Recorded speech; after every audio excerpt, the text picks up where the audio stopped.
Então, irmãos, nós vamos ter uma breve meditação na palavra de Deus. Dia de ceia, eu sempre gosto de trazer uma reflexão que tem a ver de algum modo com o que a ceia representa. Romanos capítulo 8, de 15 a 17. Romanos 8, de 15 a 17. Romanos 8, 15 a 17. Pessoal aí de cima, se puder jogar o texto aqui, para que todos possam acompanhar. Romanos 8, de 15 a 17. Quem achou, diga amém. Quem não achou, diga misericórdia, Deus. Tem alguns aí que não acharam ainda, né? Então, seja a Bíblia impressa ou a sua versão digital, mas abra o texto aí para que você possa acompanhar. Algumas pessoas acham que a impressão digital, usar celular é errado, usar tablet. Não é errado. Errado é não ler a palavra. A forma como você está lendo não importa. Eu particularmente gosto das duas, porque quando você vai num lugar com a sua Bíblia, só em carregar a Bíblia você já está testemunhando de que lado você está. Mas nós estamos vivendo tempos modernos, né? Com a juventude usando o celular para tudo. Então que use o celular para a glória de Deus, para que se cumpra o que diz a Bíblia: quer comais ou bebais, ou façais outra coisa qualquer, fazei tudo para a glória de Deus. Romanos 8, de 15 a 17 diz assim: pois vocês não receberam um espírito que os escravize para novamente temerem, mas receberam o espírito que os torna filhos por adoção, por meio do qual clamamos: Abba, Pai. O próprio Espírito testemunha ao nosso espírito que somos filhos de Deus. Ora, se somos filhos de Deus, então somos herdeiros, herdeiros de Deus e co-herdeiros com Cristo, se de fato participamos dos seus sofrimentos, para que também participemos da sua glória. Que Deus abençoe sua palavra lida em nossos corações.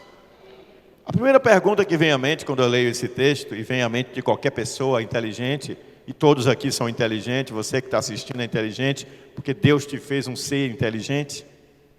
Inteligência não tem a ver com formação acadêmica, com cursos que você fez. E inteligência tem a ver com a capacidade de ver uma realidade e raciocinar em relação a ela. Ter a capacidade de analisar uma realidade e tirar suas próprias conclusões. Um animal irracional, muitas vezes, ele não tem essa capacidade de raciocínio, mas Deus fez você imagem e semelhança dele, e você tem essa capacidade. E quando a gente lê esse texto, a primeira coisa que vem à nossa mente é esse conceito inicial de escravidão.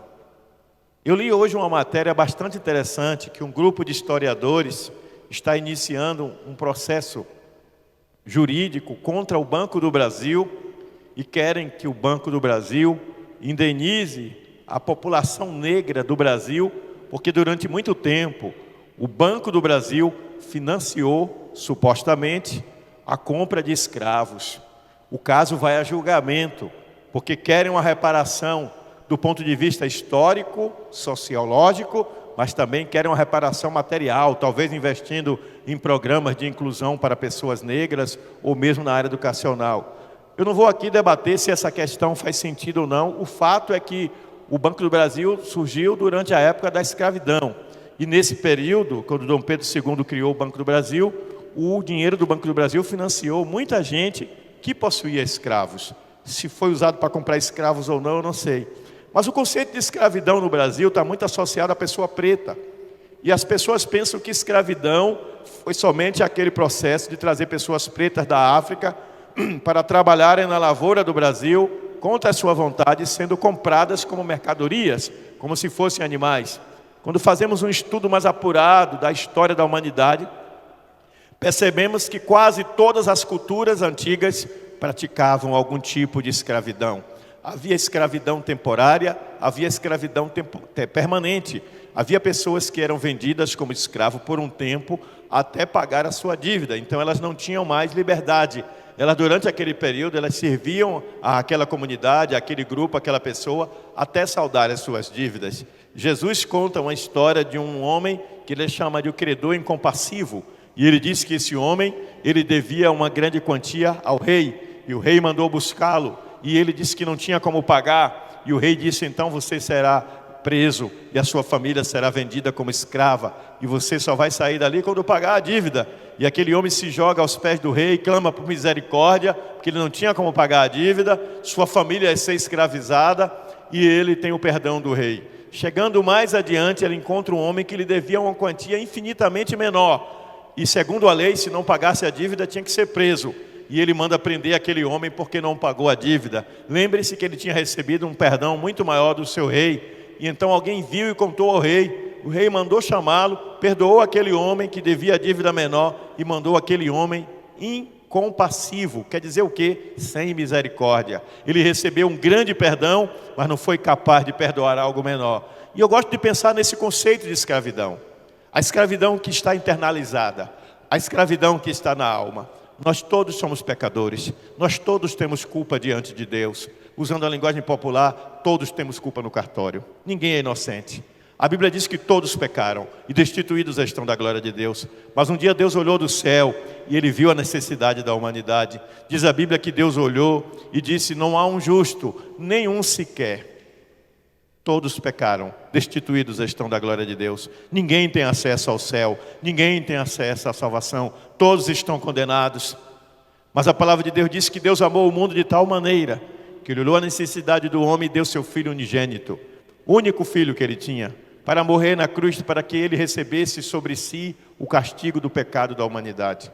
E quando Ele recebe esse castigo de pecados da humanidade, se cumpre a lei de Deus. O pecado que era meu e seu recai sobre ele. Mas para que haja uma legitimidade legal no mundo espiritual, eu preciso primeiro reconhecer que sou pecador, reconhecer que eu pequei contra o meu Deus, manifestar o meu arrependimento, confessar isso e receber a Jesus como Salvador, conforme preguei a semana passada. Mas no momento em que eu aceito a Jesus como Salvador, eu mais do que receber o perdão dos meus pecados, mais do que ser purificado pelo poder do sangue de Jesus no mundo espiritual, a minha situação é legalizada diante de Deus. Imagina que você tem uma dívida e que essa dívida foi a protesto. Ela está judicializada. Mas você vai lá e paga a dívida. E o seu advogado vai lá e entrega todos os documentos comprovando que você pagou a dívida. E a partir daquele momento, seu nome é limpo. O seu nome estava sujo, o meu nome estava sujo pelo pecado. Mas a Bíblia diz que quando Jesus morreu, Ele deu a você o direito de ter a sua ficha limpa. A cédula foi rasgada, a dívida, a promissória foi rasgada, a dívida não existe mais, porque Jesus morreu no meu e no seu lugar. Contudo, para que isso tenha valor, eu preciso reconhecer a minha condição de pecador. E aí, nesse momento, eu sou liberto da escravidão espiritual. Mas existem pessoas que, mesmo dizendo com os lábios que elas estão libertas, as atitudes dela ainda são atitude de escravo. Olhe, vamos olhar um pouco na história do povo de Deus. Quando o Egito escravizou Israel durante 430 anos, o povo judeu no Egito vivia debaixo de chicote. O povo do Egito, o povo judeu, trabalhava trabalhos forçados. Ajudou a construir muita coisa no Egito, a cuidar da lavoura. Ele tinha dito que um libertador viria do meio do povo. E quando a palavra de Deus nos mostra a figura de Moisés, aquele homem incrível, de uma intimidade profunda com Deus, de uma coragem e uma ousadia inspiradas pelo Senhor, quando aquele homem é levantado por Deus e as 10 pragas vêm sobre o Egito, a Bíblia diz que o Egito treme e o Egito liberta Israel. Mas quando Israel está no deserto, e vê o deserto, areia e pedra, vê o sol escaldante, vê o mar vermelho na frente, o povo começa a murmurar. E dentre as falas do povo está a seguinte: que saudades das cebolas e dos alhos do Egito. O povo sentia saudade das cebolas e dos alhos do Egito. E está cheio de crente que, mesmo tendo nascido de novo, mesmo tendo sido selado pelo Espírito Santo, a sua alma ainda precisa de um processo de libertação para ele entender que ele foi inserido dentro de uma nova família, a família de Deus. Diga: eu sou parte da família de Deus. Mas qual é o problema, pastor? É simples, é que nós não fomos filhos gerados, nós fomos filhos adotados. A palavra de Deus diz que nós somos filhos adotivos de Deus. Está registrado no Evangelho de João, capítulo 1, versículos 11 e 12. Ele veio para o que era seu, mas os seus não receberam. Mas a todos que o receberam, deu-lhes o poder de serem feitos filhos de Deus.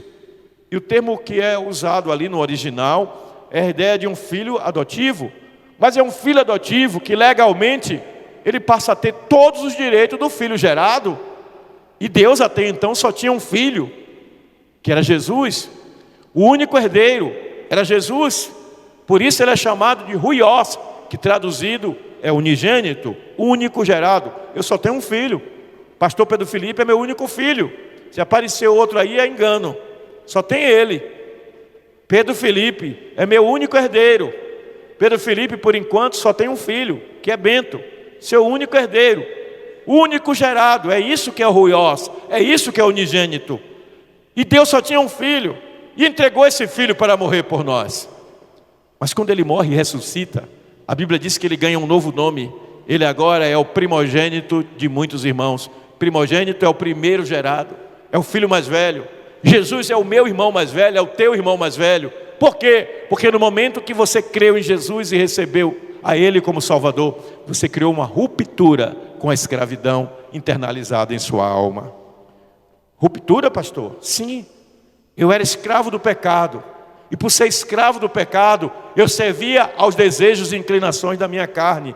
Eu servia aos apelos do mundo. Eu servia, sem nem ter consciência disso, aos intentos do diabo e do inferno. Mas quando Jesus Cristo se manifestou em minha vida, Ele trouxe libertação. A Bíblia diz: conhecereis a verdade, e a verdade vos libertará. Ele me libertou de um pertencimento mundano para um pertencimento espiritual do reino do seu amor. Eu agora sou propriedade de Deus, herdeiro do reino dos céus.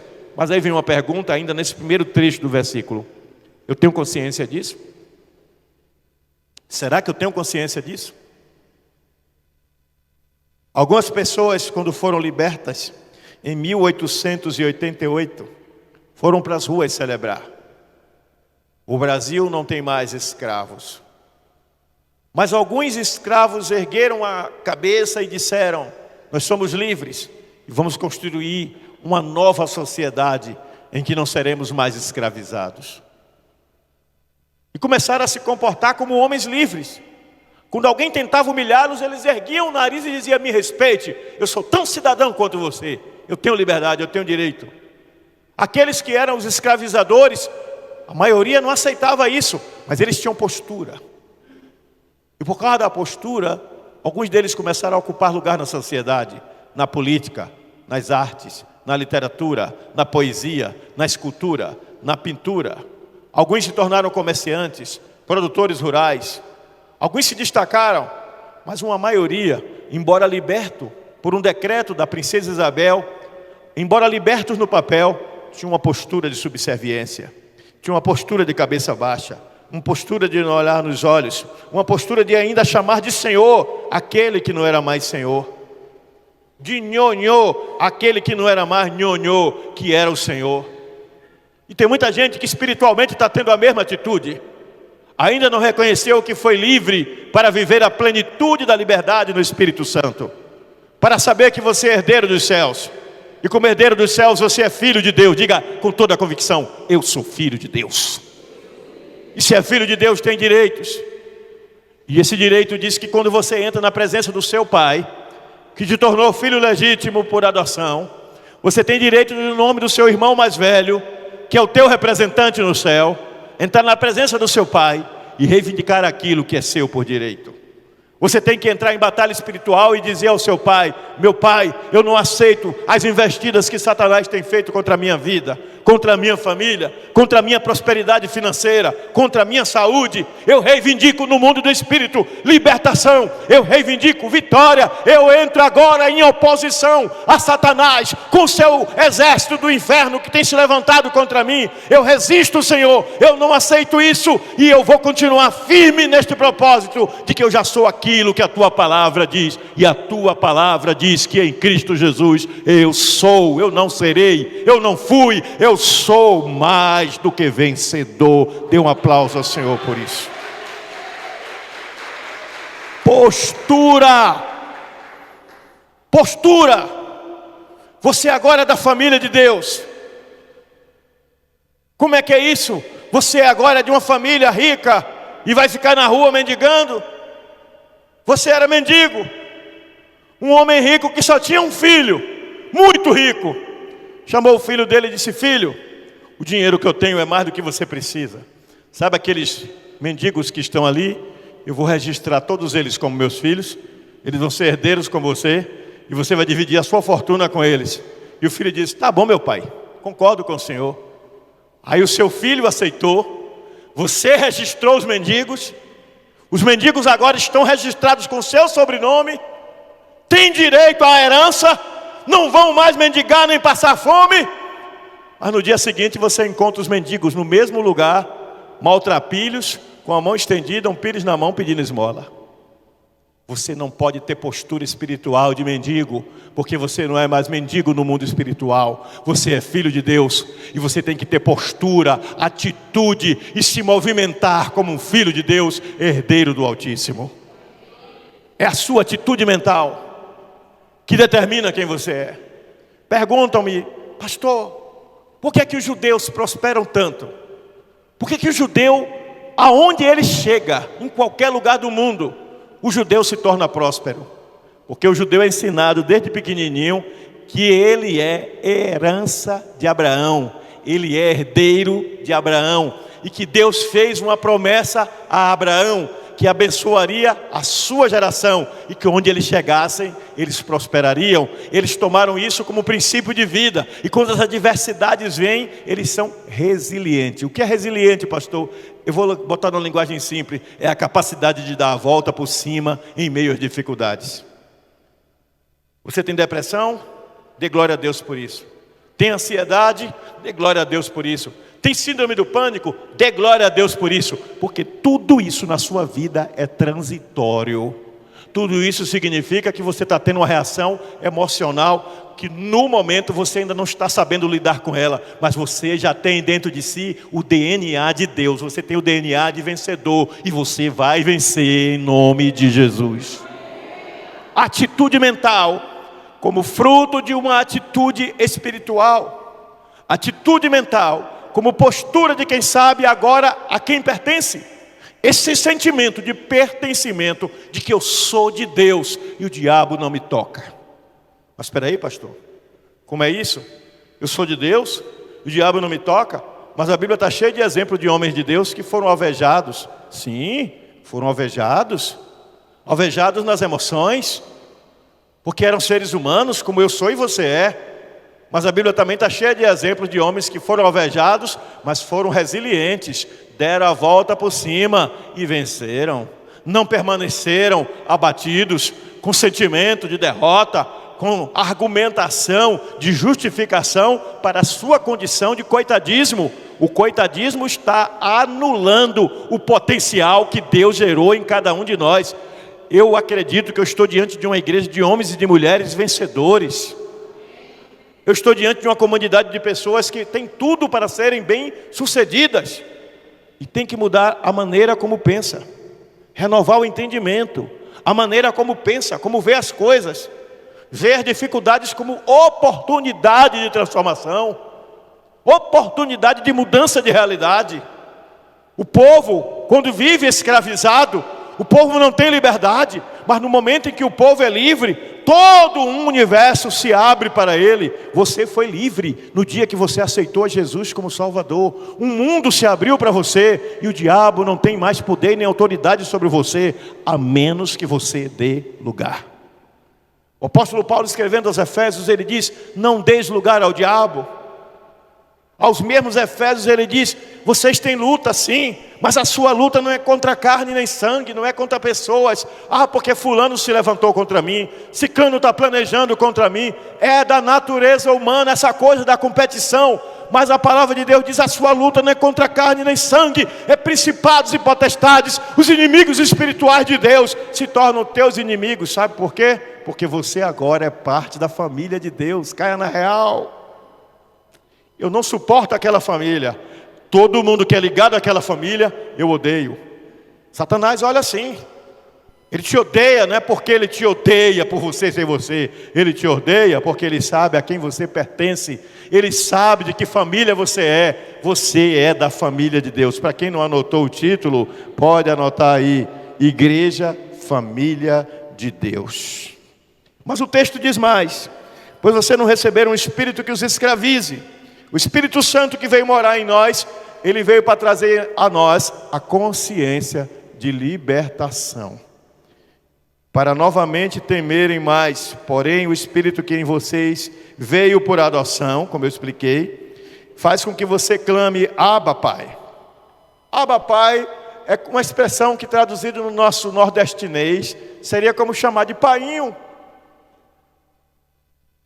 E esse termo painho só podia chamar o filho pequeno, que sentava no colo do pai, que tinha intimidade para dizer papai, paizinho, papaizinho, papai, papá. Papá, começa a falar as primeiras palavras da intimidade, reconhece naquela figura que cuida, que ama, que protege, que alimenta, a figura do papá, do pai. Isso gera um nível de identidade, mas também gera um nível de dependência. Também revela uma consciência de quem Ele é e de quem nós somos. Ele é o Pai e eu sou o Filho. Essa consciência de pertencimento, que eu sou dele e ele é meu, eu pertenço a ele, mas ele me pertence também porque ele é o meu pai. Ele me adotou, ele me transformou em herdeiro junto com o meu irmão mais velho, Jesus. Então eu tenho o direito que o meu irmão tem, eu sou herdeiro junto com ele, eu sou co-herdeiro das glórias eternas. E se você tem essa atitude, olha para mim, igreja, essa postura espiritual de não se curvar diante da dificuldade, você vai ter momentos de abatimento, porque você é humano. Mas quando você se lembrar disso, trouxer à memória, como diz o profeta Jeremias, aquilo que te traz esperança, Jeremias capítulo 3, Lamentações de Jeremias 3, trago à memória aquilo que me traz esperança. Quando você trouxer à memória a esperança da vitória em Cristo Jesus, toda a tristeza vai bater em retirada. Todo sentimento de fracasso vai desaparecer. Todo conformismo vai bater em retirada também, porque dentro de você vai ser forjado um sentimento, uma atitude, uma postura de lutador. Jesus vai ao Monte das Oliveiras, Jesus ora, Jesus diz: a minha alma está angustiada até a morte. Jesus ora pedindo, se possível, que afale-se o cálice, mas Jesus não se rende. Jesus se rende ao Senhor, não ao sentimento. Seja feita a tua vontade e não a minha. Há uma diferença entre se render ao Senhor e se render ao sentimento. Se render ao Senhor é reconhecer a soberania dele sobre a sua vida. Quando Davi recebe o profeta depois do seu pecado, e o profeta diz: o que você quer? Cair nas mãos do julgamento do Senhor? Ou ser perseguido pelos homens? Ele diz: eu prefiro cair nas mãos do Senhor, porque Ele é justo. Deus está de olho em você, não para te condenar, e nem para te apedrejar, nem para te jogar na sarjeta espiritual. Deus está de olho em você para te consertar, a você e a mim, para nos colocar dentro do seu padrão, para nos ajustar dentro da sua visão, a fim de nos tornar pessoas segundo o seu coração. Quando Davi é chamado de homem segundo o coração de Deus, é porque ele passou pelo tormento do pecado, ele experimentou o arrependimento, ele experimentou a mudança e ele reconheceu o senhorio de Cristo. Deus está atrás de homens e de mulheres dispostos a serem usados por Ele, capacitados por Ele, para serem a boca de Deus aqui na terra, as mãos de Deus aqui na terra, aqueles que vão ajudar a transformar o mundo. E você não vai transformar o mundo só com discurso, você não vai transformar o mundo só com palavras bonitas, você vai tomar uma postura diferente. As pessoas vão ver essa postura diferente e elas vão querer imitar você. No momento em que o apóstolo Paulo é preso na cidade de Filipos, depois de ter expulsado o demônio de uma mulher, presta atenção, expulsado o demônio de uma mulher. Era proibido expulsar demônio naquele tempo, porque não era visto como demônio. E o apóstolo Paulo é preso, e junto com Silas ele é surrado, porque expulsou um demônio. Ele não deixou de fazer o que era certo, porque a lei da época dizia que era errado. Ele não deixou de fazer o que era certo, com medo da prisão. Ele é preso, ele é torturado. A Bíblia diz que ele e Silas estavam com as costas em carne viva, porque expulsaram o demônio de uma mulher. Uma mulher que era escravizada por Satanás, foi liberta pelo poder de Deus através da vida de Paulo. Mas a Bíblia diz que Paulo, preso, foi colocado nos calabouços inferiores. Era uma espécie de porão, um buraco, e lá embaixo estavam os piores presos.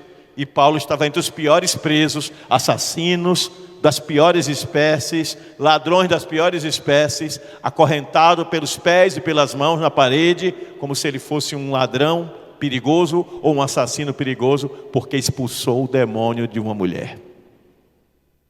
Mas a Bíblia não diz em nenhum lugar que o apóstolo Paulo foi tomado de medo, de arrependimento, de vergonha, de constrangimento, por ter feito aquilo que é dever de todo cristão: trazer libertação sobre as vidas que estão cativas nas mãos de Satanás. E a Bíblia diz que ele e Silas começaram a pregar para os outros presos, mesmo com as costas ardendo de dor, mesmo acorrentado pelas mãos e pelos pés, eles continuaram pregando, porque eles eram homens livres. Eles estavam presos na parede, pelas mãos e pelos pés, mas a sua alma era livre, e eles eram homens livres. Perto da meia-noite, um terremoto. Todas as cadeias se romperam. Nenhum preso fugiu. Todos ficaram ali olhando para Paulo, esperando um comando. Porque Paulo, por ter atitude de homem livre, se tornou referência. Quando você tem atitude de um homem livre, quando as dificuldades vêm, e você no seu trabalho, na sua faculdade, na sua família, na sua vizinhança, diz assim: eu sei que as coisas estão difíceis, eu sei que as coisas estão complicadas, mas nós vamos orar, e Deus vai mudar essa realidade. E a coisa piora, e você continua orando, e a coisa piora, e você continua orando. Deus olha do céu e diz: ali está um filho, ali está uma filha, que confia na minha palavra, confia na minha promessa, confia no meu livramento, e eu não deixarei que ele ou ela seja envergonhado. Ter consciência de que você é parte da família de Deus, que você comeu do pão e bebeu do cálice, porque você sabe que você é parte da família de Deus, que você, por meio do sangue de Jesus, foi inserido nesta família espiritual, e que você é herdeiro dos céus. Vai mudar a sua postura aqui nesse mundo, porque você sabe que você não é desse mundo. Seu destino final não é aqui, seu porto final não é aqui, é na glória eterna com o seu rei. E você é parte da família real, você é parte da nobreza, porque você é irmão do rei. O rei Jesus é seu irmão mais velho, foi por meio dele que você obteve a salvação. Você é parte da família do rei. Os inimigos do rei te odeiam, mas eles também têm que te respeitar, porque quando você evoca o nome do rei, o inferno treme. Qual é o desejo do inferno? Criar dúvida, criar medo, criar insegurança, instabilidade emocional e espiritual, porque a instabilidade emocional desestabiliza o indivíduo, ele fica em dúvida. Exemplo bíblico: João Batista. Não tem exemplo melhor? Homem de Deus, foi enviado para preparar o caminho de Jesus. João Batista é preso, é torturado, é condenado à morte para ser decapitado. Leva dias para fazerem isso. Enquanto ele aguarda o dia de ter a sua cabeça cortada, ele entra em crise e ele manda perguntar a Jesus: és tu mesmo aquele que havia de vir, ou depois de ti vem algum outro? Ora, quem lê a Bíblia sabe, João já tinha declarado que Jesus era o Cordeiro de Deus que tira o pecado do mundo. Então, de onde veio a dúvida de João? Da sua humanidade. João é humano. Você sabia que você continua humana, mesmo crente, e que você tem todo o direito de ter dúvidas, direito de ter medo, de ter preocupação, ansiedade, insegurança, tristeza e coisas semelhantes a estas, porque você é humano. Mas o que você não tem direito, como filho de Deus, parte da família de Deus, herdeiro do reino dos céus, é de se render a isso. Você não tem o direito de se entregar a isso. Você tem a obrigação moral e espiritual, como filho ou filha de Deus, de levantar e reagir e dizer: Senhor, me perdoe por esse momento de fraqueza, mas eu posso todas as coisas naquele que me fortalece. Não é frase de efeito, não é positivismo, não é uma mera frase dita ao acaso, é uma revelação bíblica na palavra. É Deus dizendo a você: filha, filho, levanta-te, reage, porque eu estou contigo todos os dias até o final dos tempos. Essa postura de quem olha em volta à direita, à esquerda, atrás, na frente, para o alto, para baixo e não vê ninguém, mas espiritualmente enxerga o livramento do Senhor. Quando o profeta Eliseu percebeu ao longe os exércitos inimigos vindo para prendê-lo, porque ele tinha profetizado contra o rei, a Bíblia diz que o servo dele, Geazi, entrou em desespero. E Eliseu tranquilo. Geazi olha o servo de Eliseu e diz assim: como o senhor pode estar tão tranquilo quando o exército vem contra nós armado até os dentes? Eliseu olha para o Senhor, olha para o céu e diz: Senhor, abre os olhos dele para que veja o que está em nossa volta. E a Bíblia diz: então o Senhor abriu os olhos espirituais de Geazi e ele enxergou que havia uma multidão de anjos em torno de Eliseu. O Senhor diz na sua palavra, e é verdade, que o anjo do Senhor se acampa ao redor dos que o temem e os livra. Você tem que ter postura de fé, postura de quem crê na revelação da palavra, postura de quem se move no sobrenatural, postura de quem anda segundo o Espírito e não segundo o que os olhos veem, as mãos tocam, os ouvidos ouvem. Você precisa ter postura de um homem de Deus, de parte da família de Deus, de que o exército do teu Pai está vindo em teu socorro. Você pode dizer um amém por isso? Diga: eu sei quem eu sou em Cristo Jesus. Mas o texto vai adiante. O texto diz: o próprio Espírito testemunha ao nosso espírito que somos filhos de Deus. O Espírito Santo de Deus habita no crente, amém? Está na Bíblia que quando você se converte, o Espírito Santo vem morar em você. Então por que é que muita gente não sente, entre aspas, não sente a presença do Espírito Santo? Porque muita gente quer viver exatamente de sensações, quer sentir na percepção humana, no sentimento humano, quer ter uma emoção, um arrepio, um choque elétrico, quer ter alguma coisa física que comprove que o Espírito Santo está ali. A presença do Espírito Santo não é física, é espiritual, então ela só pode ser percebida espiritualmente. Exercita-te na piedade, vai dizer o apóstolo Paulo, ou seja, exercita-te em uma vida de oração, em uma vida de leitura da palavra, em uma vida de busca da presença do Senhor. E quanto mais você mergulha na presença, mais profundo você vai. E quanto mais profundo você vai neste mergulho na presença, mais de Deus se revela a ti. Como é que isso se dá, pastor? Não tem fórmula, é experiência pessoal. E Demária chega em casa hoje e diz assim: Jason, a partir de hoje, que é o esposo dela, a partir de hoje, nós vamos jejuar uma vez por semana. Você concorda, meu amor? E ele diz: eu concordo. Vamos fazer isso às sextas-feiras? Aqui não estou dando sugestão, só um exemplo. Vamos. E aí todas as sextas-feiras, Jason e Demária tiram aquele dia para jejum e oração. Orar por eles, orar por sua filha, orar pela família, orar pela vida espiritual deles, orar para que o Espírito Santo revele a eles cada dia qual é o plano de Deus para as suas vidas. A igreja não sabe disso, o pastor não sabe disso, ninguém sabe disso, exceto eles dois e Deus. É uma relação pessoal. Mas Jason, sem falar nada com Demária, ele diz assim: além do jejum que eu estou fazendo com a minha esposa toda sexta-feira, Senhor, eu vou jejuar nas segundas. Ela não precisa nem saber. É um plano meu e teu. Eu vou me quebrantar na tua presença. Eu vou buscar ao Senhor mais e mais, porque eu quero ser um homem segundo o teu coração. Jason fez um propósito pessoal. O que ele não sabe é que Deus tocou no coração de Demária e ela está fazendo a mesma coisa nas terças. Ele está fazendo um propósito pessoal particular com Deus e ela também. Mas eles têm um propósito comum como família. Aí quando eles chegam aqui na igreja, aí o pastor diz: gente, nós vamos passar uma semana de oração e jejum e santificação, buscando a presença do Senhor, para que Ele traga avivamento sobre a nossa igreja. Aí eles entram dentro do propósito da igreja, como corpo, mas eles têm um propósito como casal, e eles têm um propósito como indivíduo. E assim Deus vai operando no indivíduo, Deus vai operando no casal como família, Deus vai operando na sua família chamada igreja. Deus está agindo assim. E quem sou eu ou você para julgar o agir de Deus? O que eu estou tentando dizer é que Deus age no nível da nossa movimentação espiritual. no nível da nossa movimentação individual, no nível da nossa movimentação familiar. E aí cabe uma pergunta retórica para você refletir: você está fazendo alguma movimentação espiritual como pessoa? Você está buscando a presença do Senhor? Está buscando meditar na palavra de Deus de dia e de noite? Mergulhar profundamente nesse universo espiritual para que o Espírito Santo revele qual é o plano, o propósito e a vontade de Deus para a sua vida como indivíduo? Tem buscado fazer isso em família?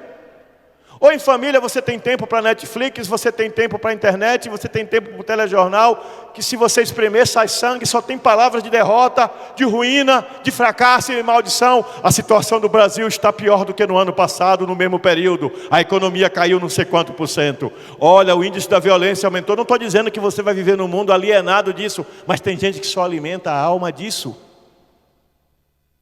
E a palavra de Deus diz no Salmo 1, bem-aventurado é o homem que não anda segundo o conselho dos ímpios, não se detém do caminho dos pecadores e nem se assenta à roda dos escarnecedores. Tradução: o homem que não se conforma com esse tempo, o homem que não se conforma com o decreto deste tempo, deste mundo, mas ele ousa romper com o decreto de ruína, de morte, de fracasso, de derrota, de falência, e ele ergue a sua voz, ele toma uma atitude espiritual, ele diz: eu sei que as coisas estão difíceis, mas eu sei em quem tenho crido, e Ele é poderoso para guardar o meu tesouro até o dia final e trazer bênção de prosperidade sobre mim, sobre a minha casa, sobre a minha igreja, sobre a minha cidade, sobre o meu país. Portanto, eu me rebelo contra isso. Eu vou orar pela minha nação, eu vou orar pelo meu estado, eu vou orar pela minha cidade, eu vou orar pela minha igreja, eu vou orar pela minha família, eu vou orar pela minha vida. Eu vou guerrear no mundo espiritual. E enquanto você faz essa mobilização, pode ter certeza, duas forças vão se levantar. Diga comigo, duas forças. Primeiro, as forças do inferno vão se mobilizar inteiras para desestimular você, para criar circunstâncias que façam parecer que você está lutando em vão. Mas a boa notícia é que as forças dos céus também vão se mobilizar para trazer estímulo, para trazer livramento, para trazer resposta de Deus às suas orações, para trazer bênçãos. Você vai ver aquele familiar por quem você orava há muito tempo, que você achava que não ia se converter. Pode ser um parente, um amigo. Você estava orando por aquela pessoa, pagando um preço de oração, jejuando e guerreando, e um belo dia o telefone vai tocar, ou o WhatsApp vai receber uma mensagem, e você vai ver lá: tem uma notícia para te dar. Ontem eu aceitei a Jesus como meu Salvador. E você vai dizer: meu Deus, como é que foi isso? Deus age onde há homens e mulheres de fé. E eu vou perguntar aqui: tem alguém de fé aqui hoje? Eu não ouvi.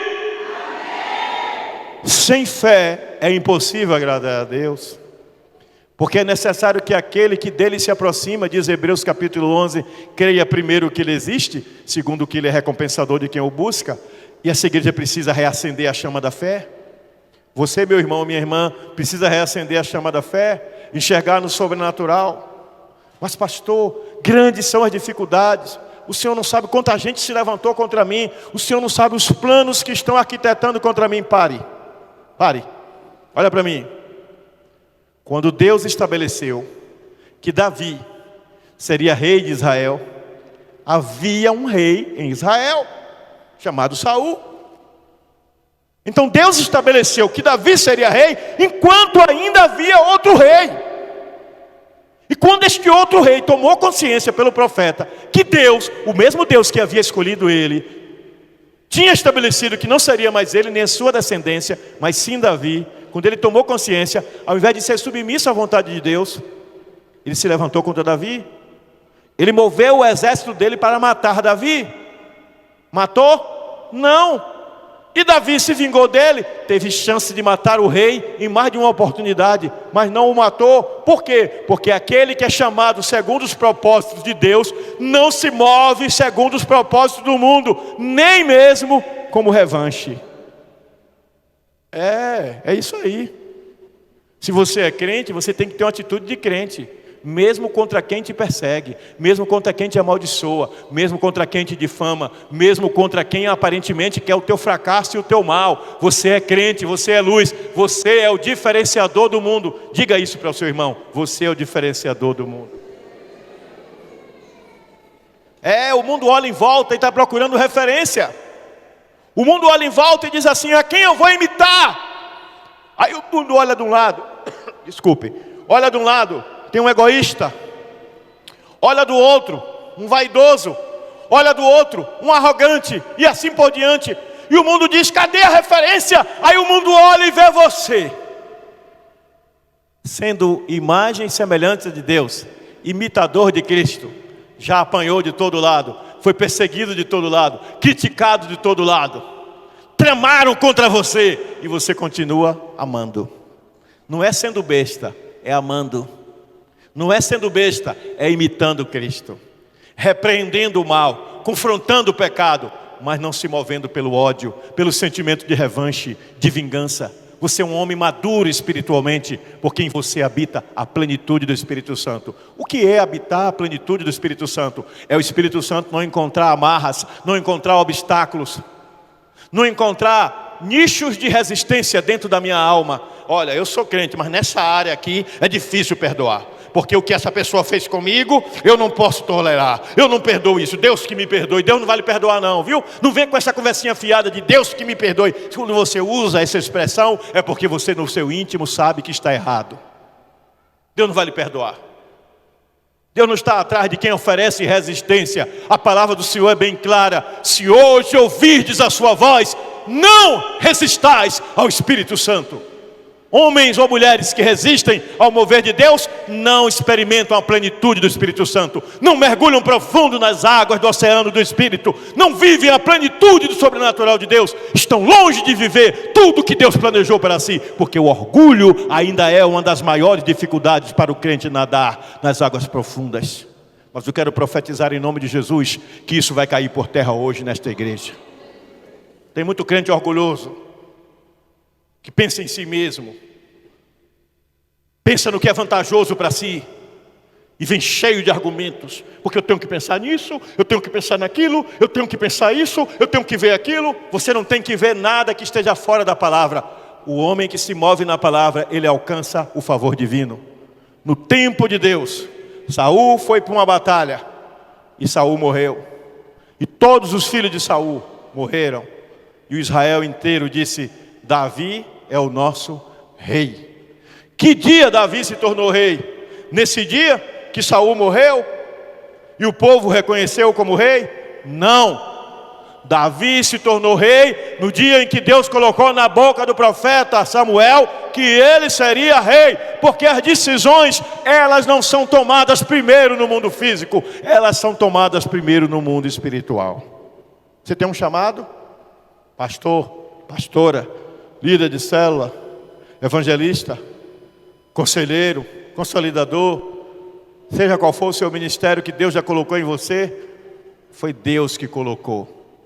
Você não depende de homens para confirmar, porque se é de Deus, isso vai fluir tão naturalmente em você que ninguém vai poder questionar. Imagina que você nasceu com um talento para pintura, aí você nunca estudou arte, você nunca fez curso de arte, você nunca foi para uma faculdade ou qualquer tipo de curso, mas você pega um pincel do nada e chega num quadro, você olha uma pessoa e pinta o rosto da pessoa perfeito, sem nunca ter estudado. Você nasceu com um talento, ninguém vai duvidar disso. O que você precisa? Aprimorar a técnica. Você que tem um chamado de Deus, aprimora, entre aspas, a técnica pela intimidade com o Espírito. Ele vai te adestrando, Ele vai te ensinando cada dia a se mover melhor, com mais leveza, com mais objetividade, com mais precisão no mundo do Espírito. E você começa a ser cada dia mais usado por Deus, porque você se deixa moldar, ajustar, segundo a vontade de Deus. Não é porque você quer. Não é porque é a sua vontade, ou do pastor, de quem quer que seja. É porque é a vontade de Deus. Ele na sua soberania te escolheu para aquela missão, para aquela função, e Ele vai te capacitar. Porque aquele que te chama, também te capacita. E é por isso que pessoas simples, sem muita cultura, sem muito entendimento, sem muito estudo, são usadas por Deus de uma maneira incrível. E a gente pergunta: de onde veio tamanha sabedoria? Ora, Tiago diz: se alguém tem falta de sabedoria, peça a Deus, que a todos dá liberalmente, não lance em rosto. Deus está pronto a fazer isso na sua vida. Você recebe? Você recebe? Glória a Deus. Então, dentro desta mesma concepção, a palavra de Deus diz assim: se somos filhos, olha só, ele faz uma condicionante. Se somos filhos, aí ele vai dizer, se somos filhos, então somos herdeiros. Se eu sou filho, eu faço parte da herança, eu estou no testamento. É por isso que quando a gente bebe o vinho, diz, este é o sangue do novo testamento, da nova aliança. Na nova aliança eu sou herdeiro. Na nova aliança Jesus é o irmão mais velho. E se eu sou co-herdeiro de Deus com Cristo, então eu devo participar dos seus sofrimentos para poder também participar da sua glória. Igreja, família de Deus, participa dos sofrimentos como igreja. Assim como família biológica também. Imagina que uma família tem um ente querido que adoeceu. E esse ente querido está numa cama, gemendo, sofrendo. Toda a família sofre junto. Precisa de ajuda financeira, cada um contribui um pouco, toda a família participa. É esse o princípio de família. E no mundo espiritual não é diferente. Quando a igreja A, B ou C está sendo perseguida, eu estou sendo perseguido, porque eu sou parte da igreja de Cristo. Quando o irmão A, B ou C está passando por necessidades, eu tenho que me envolver, porque ele é parte de mim. A concepção de família de Deus, corpo de Cristo, do qual eu faço parte, você faz parte, e que somos irmanados pelo sentimento mútuo de pertencimento. E Gálatas vai dizer que temos que levar a carga um dos outros. Temos que nos identificar com a dor do outro. Eu não preciso ser igual a você, nem você igual ao seu irmão aí do lado. Nós somos diferentes, mas há algo que nos constrange, há algo que nos aproxima. E o que é? O amor de Deus em Cristo Jesus. Igreja, eu deixei para o final algumas considerações básicas sobre o que Deus espera de nós como família de Deus. Em primeiro lugar, Deus espera que nós sejamos um lugar de comunhão. A palavra koinonia, que é traduzida como comunhão, é uma palavra derivada de outra palavra, oikos. Oikos, que significa casa, no sentido de morada, não prédio apenas. E Deus deseja que nós tenhamos uma comunhão, como quem convive na mesma casa. Quem convive na mesma casa convive dos mesmos problemas, das mesmas lutas, mas também das mesmas vitórias. Se faltou luz no quarto do filho, porque a lâmpada queimou, a gente vai e troca a lâmpada. Mas se faltou luz na casa porque a conta não foi paga, então todos estão no escuro. Se faltou comida em casa, todos vão passar dificuldade. Mas se um tem condição de comprar a comida e dividir, ninguém vai passar fome. Essa concepção de família, em que a gente supra as necessidades uns dos outros, não só as materiais, porque essas são até mais fáceis. Eu chego aqui e digo assim, tem uma família passando dificuldade, vamos precisar levantar uma cesta básica. Aí um dá 1 quilo de arroz, outro dá 1 quilo de feijão, a gente junta a cesta básica. É até mais fácil de resolver essa. Mas existe um outro nível de comunhão, que é a comunhão que se identifica no Espírito, que se identifica com a dor, com o sofrimento, com a fraqueza espiritual do irmão, que não desiste dele, que estende a mão. Ele cai 10 vezes e 11 vezes ele vai se levantar, porque sempre vai ter uma mão estendida para levantá-lo, para fortalecê-lo, para erguê-lo, para dizer, não desista, eu estou do seu lado. Tem alguém aqui disposto a ser essa mão? Tem alguém disposto a ser essa mão? Igreja não pode ser mero ajuntamento de pessoas para cantar hinos bonitos, ouvir pregações bonitas, falar de bênçãos, só de bênçãos e de frases de efeito. Igreja é lugar de dor e de sofrimento, de comunidade. Sabe qual é a origem de comum? É como um. Comunidade é viver como um em unidade. E essa unidade não significa que é igual. Você já viu um quebra-cabeça? Cada peça tem um formato. Mas a imagem só é formada quando cada peça se encaixa no seu lugar. Você é uma peça deste mosaico que se chama Igreja de Cristo. E quando este mosaico está completa, a obra fica perfeita. E Deus quer que você seja parte da perfeição que Ele quer fazer através da sua vida, na vida da igreja. Então, quando você vê o irmão fraco na fé, o irmão que comete pecados, o irmão que vive caindo e levantando, você tem que confrontá-lo sim, em amor na palavra. Mas você não pode desistir dele, porque você vive em comunidade com ele. Eu posso ouvir um amém? Glória a Deus por isso. Mas igreja também é lugar de acolhimento. Vai chegar pessoas aqui na igreja que não são da igreja, mas estão querendo um lugar onde elas se sintam acolhidas. Vai chegar pessoas em condições de vida deploráveis.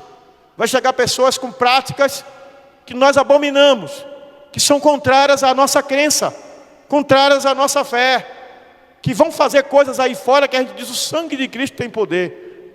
Essa mulher faz isso, este homem faz isso. Eu não quero essa pessoa perto de mim, eu não quero essa pessoa na minha igreja. Você tem que querer sim, porque a igreja é lugar de acolhimento. Jesus estava sempre perto de prostitutas, ladrões e pecadores. Jesus estava perto daqueles que eram a escória da época. Jesus estava perto daquelas pessoas detestáveis, que ninguém as queria, porque Jesus veio para os doentes e não para os sãos. Ele veio para os rejeitados deste mundo, para mostrar a eles que eles podem mudar de vida, se tornando parte da família de Deus. Então você que se diz parte da família de Deus, assim como Jesus veio ao mundo e tornou-se o primeiro entre nós, o irmão mais velho, ele desafia você a acolher as pessoas que ainda não são da família, para que através do seu amor e do seu acolhimento, não do seu julgamento, elas se sintam amadas, acolhidas, incluídas e desejem fazer parte desta igreja que é o corpo de Cristo. Quando nós adotarmos essa atitude, essa igreja vai explodir em crescimento. Não tem estratégia melhor para uma igreja crescer do que amar. Quando a igreja ama as pessoas e se importa com elas, isso é importante. Estava conversando com a dona da padaria agora há pouco, e ela agradecendo, ela disse, a filha chegou para ela e disse assim: mãe, como nós somos queridos, como as pessoas se importam com a gente, porque a padaria pegou fogo ontem. Luzimar entrou aqui agoniada, me avisou que estava saindo fumaça. Binho pegou a moto, foi na casa dela, mais 2 pessoas foram na casa dela, não sei quem foram, e ela recebeu um bocado de alerta, e ela correu, e quando chegou tinha um incêndio começando aí, podia queimar tudo, ela podia perder tudo que ela construiu. Mas a filha dela não falou do incêndio, ela falou do cuidado. Ela disse: ô mãe, como é bom saber que as pessoas gostam da gente e se importam com a gente. Aí ela estava me contando que anos atrás ia pessoas encher a cabeça dela: você devia montar um grupo contra essa igreja que faz barulho, que não sei o quê. E no momento que ela precisou, foram as pessoas da igreja que Deus usou. Você está no lugar de acolhimento, no lugar de amor, não no lugar de julgamento. Entra aqui na igreja uma mulher ou um homem que tem lá fora, você sabe, uma prática sexual contrária ao que nós cremos. Ou é uma pessoa que já cumpriu pena na cadeia por crimes perigosos. E você olha para aquela pessoa como se fosse uma pessoa leprosa, desprezível, que você não quer nem chegar perto. Igreja, nós fomos chamados para transformar o mundo através da mensagem de amor de Jesus Cristo. Dê um aplauso ao Senhor por isso.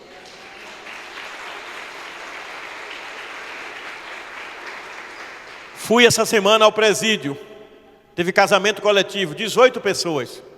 E eu fiquei olhando aqueles 18 homens casando com as suas esposas, suas companheiras, e imaginando quantos ali já tinham a vida transformada. Aí quando terminou a programação, sempre tem um ousado no meio, levanta um e vai lá na frente e pede o microfone. Quando ele pegou o microfone, ele disse: que a graça e a paz do Senhor Jesus seja com todos. Digo, esse daí já tem uma linguagem diferente. Eu vim para esse lugar porque eu cometi um crime, mas aqui eu encontrei Jesus. Ele está preso, gente, cumprindo a pena, até terminar para ele ser liberto em liberdade condicional. Mas ele já está livre no Espírito, porque o diabo não tem mais poder sobre ele. Deus está cheio de gente aí fora, precisando de uma voz, de uma mão estendida, para levantá-lo da condição de imundície, de pecado e de escravidão espiritual, e para promover a libertação, assim como Jesus promoveu na sua vida. Ele só depende de você, para ser essa boca, para ser essa mão, para ser essa voz, que vai ser usada para transformar outras vidas. Mas igreja, além de ser esse lugar de comunhão, além da igreja ser esse lugar de acolhimento, igreja também é outras coisas. Por exemplo, a igreja é lugar de aprendizado. Em João capítulo 11, Jesus diz assim: aprendei de mim, Mateus 11, João 11, desculpe, que eu sou manso e humilde de coração, e encontrarei descanso para as vossas almas. Manso de coração, aprendei de mim. Jesus está disposto a nos ensinar algo novo, a nos ensinar uma postura nova, uma atitude nova. uma linguagem nova, um sentimento novo. Ele quer que olhemos as pessoas e não enxerguemos um pecado e tipifiquemos a pessoa pelo pecado. Ladrão, assassino, mentiroso, falsário. Jesus quer que olhemos para as pessoas e enxerguemos pecador, carente da graça de Deus. Pecadora, carente da graça de Deus. Pecadora, carente da graça de Deus. Mas todos transformáveis pelo poder do Espírito Santo. Igreja é lugar de ensinar os princípios. Jesus disse: ide por todo mundo pregar o evangelho a toda criatura. Ele não disse pregue somente para aqueles que são os bonzinhos. Ele disse a toda criatura, porque ninguém é bonzinho, todo mundo pecou. Ele disse: ensinando-os a guardar todas as coisas que eu vos tenho mandado, e batizando-os em nome do Pai, do Filho e do Espírito Santo. Ensinando a guardar as coisas que eu vos tenho mandado. É um processo. Bento, meu neto, estava demorando, né, de usar Bento como exemplo. Bento, meu neto, hoje pegou na minha mão, ficou ali, a avó me chamou, a bisavó me chamou e disse: olha, Bento está ali chamando. Ele estava: vovô. Aí eu fui, ele disse: quero ver lá em cima. Aí botei ele no braço. A mídia funciona lá em cima, o pessoal da mídia que faz transmissão. Aí quando eu cheguei lá em cima, aí ele viu tudo. Ele disse: faz o que aqui? Eu disse: transmite pela internet. Aí ele viu aquela janelinha ali em cima aberta. Ele olhou pela janela, a Paloma ficou segurando ele, e ele olhou para mim com um olhar assim extasiado, fascinado. Acho que ele não tinha visto o culto dali ainda. E ele ficou maravilhado. Aí deixei ele ficar uns 2 minutinhos, eu disse: vamos descer. E ele desceu todo feliz e sorridente. Eu dei a ele uma percepção diferente de algo que talvez ele até já tinha visto, mas não tinha atentado. Mas de repente ele quis ver. E Deus está querendo que você queira ver as coisas com os olhos dele. Estão entendendo? Que você sinta as coisas com o sentimento dele. Que você reaja com a reação dele. Que você seja uma extensão dele aqui na terra. E somente pelo ensino da palavra e a prática desta é que você vai conseguir fazer isso. Eu posso ouvir um amém, igreja? Amém. Concluindo, depois dessa breve mensagem. Igreja é lugar de esperança na eternidade e de vida abundante em Deus. A esperança de que nós não vamos ficar aqui. Que o nosso destino, como eu disse há pouco, é a glória eterna. Mas justamente por termos essa certeza, nos movemos no sobrenatural. E o que é se mover no sobrenatural, se não se mover segundo a palavra de Deus? Se não tomar as verdades da palavra como eternas e verdadeiras. Hoje Fernanda fez aniversário, e Fernanda pediu que a família viesse, e a família veio. Agradeço a presença. Talvez pareça uma bobagem para quem não é Fernanda, mas para Fernanda significou muito. Esse momento aqui de orar por ela com a sua família tem relevância na vida dela. E se você dá relevância à sua família, seu pai, sua mãe, seu irmão, sua mãe, seu avô, sua avó, seus filhos, por que não dá relevância à família espiritual de Deus, que é a sua igreja, da qual você faz parte? Olhe rapidamente em volta. Olhe os rostos à sua volta. Você conhece todo mundo? Se eu pedisse para você dizer o nome de cada um, você diria? Você sabe onde eles moram? Há quanto tempo são crentes? Você sabe a história de vida dessas pessoas? De onde elas vieram? O que elas já passaram na vida? Não sabe. Mas Deus sabe. E Deus quer que você tenha comunhão e intimidade com seus irmãos. Porque quando nós nos conhecemos, nos tornamos mais próximos. E quando nos tornamos mais próximos, dividimos as dores, mas também dividimos as esperanças. E a igreja precisa olhar para o futuro com esperança. Acreditar que dias melhores virão sim, não porque é frase de efeito, mas porque a palavra de Deus assim o declara. Vitória está com Bento no colo. E ela procura educar Bento, ela e Felipe, em cima de princípios. Eu observo como eles agem. Hoje Bento teve uma atitude típica de criança, e a mãe foi firme no momento que ela precisou ser firme. Vai ter momentos em que ela vai ser maleável, em momentos que ela precisa ser maleável. Foi assim com a minha mãe, foi assim com várias mães, será assim com os nossos netos. A gente tem que pedir a sabedoria de Deus para saber dosar a forma como vamos lidar com aquele que é novo na fé. Mas sem matar a esperança da ressurreição, a esperança do arrebatamento, a esperança da vida eterna com Deus, a esperança de que não estamos largados no mundo, mas que vamos viver vida abundante de lutas, porém de vitórias no nome de Cristo Jesus. Eu quero concluir essa reflexão de hoje, igreja, dia de ceia, dizendo que ser família nunca foi algo fácil, sempre é um desafio, porque se trata de pessoas que produzem ranhuras entre si. Uma vez eu ouvi uma pregação de César Castellanos, fundador do G12 lá na Colômbia, e ele falou sobre o discipulado. Ele fez uma comparação interessante que eu quero trazer para a família espiritual. Ele disse que quando Davi foi matar Golias, o gigante, Davi pegou 5 pedras e botou no seu alforje para usar na funda e jogar contra o gigante. Mas ele disse que Davi escolheu as pedras mais lisas que ele encontrou. Sabe por quê? Porque a pedra mais lisa desliza melhor no vento. Ela tem menos resistência, ela vai mais longe, ela vai mais certeira. Aí ele disse, só que as pedras lisas que Davi escolheu, elas não nasceram lisas. Elas se tornaram lisas, rolando no rio, uma esfregando na outra, uma batendo na outra, e elas foram se alisando, e a água passando, causando a erosão natural, e aquelas pedras perderam aquelas ranhuras, perderam aquelas partes dela que machucavam, e se tornaram lisas. E ele fez uma comparação interessante.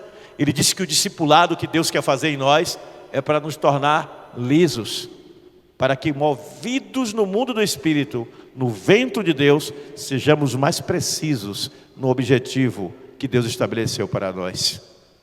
Eu quero dizer que dentro da família é exatamente isso que Deus quer, que usemos as ranhuras, os momentos de desgaste, os momentos de choque, para nos tornarmos mais lisos, mais maleáveis, mais tolerantes, mais compreensivos, mais inclusivos, mais acolhedores, mais amorosos, a fim de que pareçamos com Jesus. Igreja amada, que Deus nos ajude a termos postura, linguagem e atitude de família de Deus. Amém?